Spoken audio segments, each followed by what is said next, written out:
My sister's senior year of high school, my younger sister. Some kid named Shit wrote a bunch of threats on the walls, probably getting made fun of by the popular kids, and they evacuated the school. Now we got this whole procedure. Someone does something and there's a friggin' evacuation procedure. It's getting ridiculous, all right? Everyone's scared, everyone's pissing their pants instead of solving the problem, you know? And I'm sitting here saying to myself, you know, I've been around this scene forever. Those kids that are getting made fun of, maybe some of them listen to punk, maybe they look different. I always took those kids in. I was one of those kids getting made fun of. And when they do that shit, it's like, dude, I'm one of them. I'm on their side. What the fuck are you doing that for? Like, what, are you gonna go after my family members now? Focus your energy. You have to understand that. If you were pissed, if you get made fun of, don't let it get to you. Turn your anger into a machine. Start a zine. Write something. If someone's being an idiot, go in your school paper and write about it. We had a situation when I was in high school. These kids went in the paper. If you educate yourself, see, this is the problem. You're giving the establishment reasons to throw you in a detention center, to have social services come to your house, to get thrown in jail. Don't give them a reason. You guys get what I'm saying? If you made mistakes and you're the people I'm talking about, it's okay. I know you made mistakes. Again, don't be afraid to talk to me. I'm trying to correct this. Don't give anyone a reason. Don't spray paint anything on the walls. You get what I'm saying? When you become a machine and you're educated and you do something, when that happens, that's when people are going to start to fear you because they can't do nothing. In my town, sorry bro, I haven't broken the law. Can't really do nothing to me. One more thing I want to say about that. I know you guys want to hear many of you about straight edge and shit. I'm going to wrap it up with that. But I want to say a few more things about this. There's two things. When you come to Massachusetts and you hear me speak, if it ever happens, in my crowd, you're going to see a wide range of people. I'll be honest with you, a lot of times at the all ages shows, there's junior high girls that sit on their cell phones all day and hang out at the mall, and they play soccer. They're in my audience. My goal was to transcend the hardcore scene. I wanted all types of people. I'm going to tell you something, this is going to be hard to hear, very hard to hear. The popular kids at school, the kids that wear the nice clothes, if you want action, and you want something to change in this country, and it was hard for me to accept this too, we got to get them in on this too. Can you imagine the power if we all got together like that? There'd be nothing stopping you, nothing. And I know that's hard to hear. Right, listen, a lot of those kids I found out, and I didn't get along with them either growing up, did you be surprised? A lot of them are going for the same thing we are. They're expressing it a different way. We gotta unite with all the different types of music to make a change. You dig what I'm saying? Which brings me to this, I said there was 2 points. This scene, hardcore music, you guys, people look at you like fuckheads, and you're not.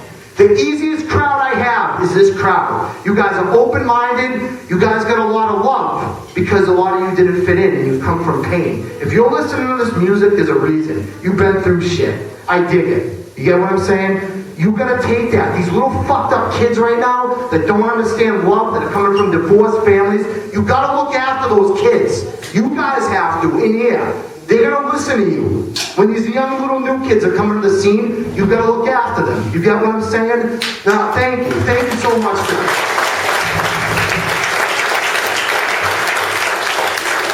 Check this out. I know not all of you are straight edge, but obviously that's a majority crowd here. Let me tell you about straight edge and veganism for me very quickly. First of all, I went straight edge when I was 14. Derek's got me beat. We were laughing about it before we came here. I said, Derek, when I was like 12 or 13, me and my friends found a pack of cigarettes in the road, and I tried a couple of them, and I tell people that all the time. I'm open about it. That was the only thing I ever did in my life. I don't even know what alcohol tastes like. Like a year later, I decided I wasn't going to touch nothing. I was going to be drug-free, straight edge. My friends were like, yo, you're straight edge, dude. You got to say you're straight edge. And finally, I did. But, you know, that was the turning point. Veganism, I've probably been a vegan about 10 years. Here's the deal, dude. I'm going to be honest with you. In Massachusetts, and again, all the straight edge kids know this, and they're cool with it. The people that I'm surrounded by are not straight edge. I have people that have very bad drug problems that are helping me right now and are helping me build this what it is. And I'm going to tell you why. My plan was to bring them into my circle and try to recuperate them. Because here's the problem with straight edge right now, guys. We're getting a very bad rap right now. I'm from Massachusetts. You know, take my word for it. If anybody knows about straight edge getting a bad rap or getting negative vibes from the media or the newspapers or the press, it's me, being from there. So I don't need anyone explaining to me the problem. I know what the problem is. This is what we have to do. I'm pissed off about drug dealers in my neighborhood. I know. I know what it's like to be angry. I know what it's like to have your neighborhood overrun. Here's the problem. We're at a turning point in straight edge right now. You don't have to believe me. You don't have to take my word for it, but I'm just going to tell you this. Every movement that's been crushed in this country, when it got to a point where it was getting negative press, it was becoming too extreme, that's when it got shut down. Every single movement. This is what I think. You got cable shows right now that have done documentaries on straight edge. We're on the map. They know who we are. There's hip-hop artists that are straight edge. What we have to do right now, we got a choice. We can do shit that can get us in trouble and get us thrown in jail. The establishment's already got your number. You know that. We all know that. They're watching us. We can go down that path. Or right now, while the whole world's watching, it's time to start educating yourself. Those pamphlets I have, if someone's selling drugs in my corner, I let it go. I'll tell you why. Because I know I got a show the next night at the dance club, and I'm going to be in there with those pamphlets.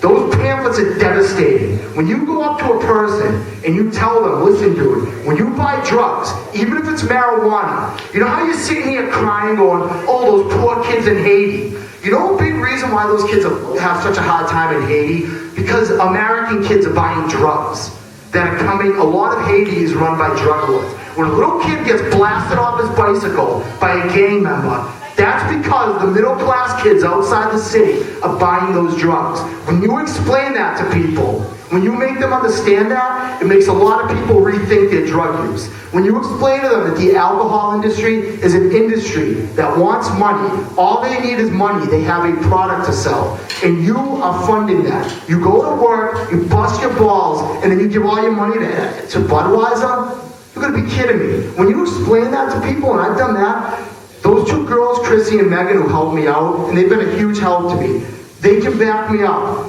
I've done a lot of this. I've handheld people and explained to them. I'm not going to say I converted everyone to straight edge, but I've definitely started a movement back in my home state. I got so many gigs, I got to turn them down now. Right here I am in Pennsylvania. I started this shit, people were like, what is this? Now it's like, I can't even believe how big this got. I met Derek in Connecticut, he got me out here. There's a tour coming through here in the summer that I'm on. I'll be back out here again. You dig what I'm saying? This is what I'm talking about. When you're angry, when you're pissed, we can write the threats on the walls and get thrown in a cell. We can get in trouble for beating someone up because they weren't straight edge. Or we can do something real about this. If you do these things I'm talking about, again, I'm not judging you. If you can say everything I say is bullshit and go do your thing, we're still cool, man. I have no problem with it. I'm just trying to give you a different way of looking at it, okay? Animal rights, veganism, same thing.